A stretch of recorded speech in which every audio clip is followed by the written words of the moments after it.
A third tactic. You know when you commit a sin, especially if you haven't gone too far, and you're starting to mess around, committing sins here and there, but you still have a conscience. When you commit a sin, what happens? Nafsul lawama is activated, because there's still the light of the fitrah in the heart. You feel that guilt.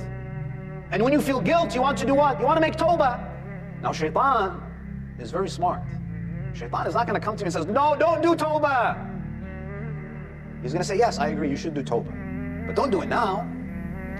Do it later. Arba'een is coming, wait a few months, go, and then inshallah you have a clean slate. Delay it. Delay tawbah. Do you know why shaitan does this? Because he hopes you die before you do it. You fall for it. He says, yeah, tomorrow, next week, next Ramadan that will be the Ramadan that I change. And shaitan says, delay, delay, delay, until Malakul Maut comes, and that's it. You don't do tawbah in the grave. Number 4, shaitan also does this. He belittles the sins. You looked at a non-mahram, but if you tell them this is haram, what do? This is where shaitan comes in. Sheikh, it's not like I committed zina, it's just a glance. Sheikh, but I'm not like all of those other people. I don't go clubbing, I don't drink, I don't do this. This is, yeah, I lie, I cheat, I glance. Isn't insan amazing?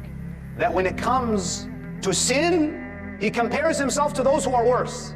He commits dhunub and he says, but I'm not that bad. But when it comes to dunya, he doesn't look at the people who are suffering and they have nothing and say, alhamdulillah, at least I have an apartment. He looks at who? He looks at the guy in the mansion. He looks at those who are above him in dunya because he wants to motivate himself. But when it comes to his deen, he looks at the fasiqeen and he says, alhamdulillah, I'm okay. There are some people who say this is a small sin. We belittle sins.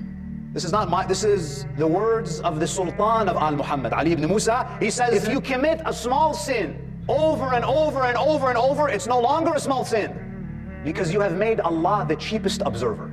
Number 5, and this is a very dangerous tactic of shaitan. I've met some people who have a past. They tell you that I didn't live a religious life. I committed every sin in the book, and I don't think that I have any chance, that Allah is not going to accept me. Shaitan's dream is for you to convince yourself that Allah will never forgive you. Shaitan wants you to lose hope.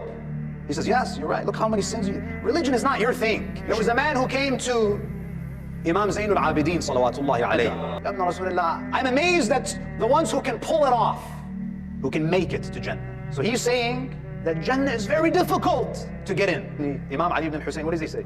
He says, I'm the opposite. I am amazed at the one who enters the hellfire while Allah is Arhamur Rahimin. No matter what, Allah's door is open if you want to come.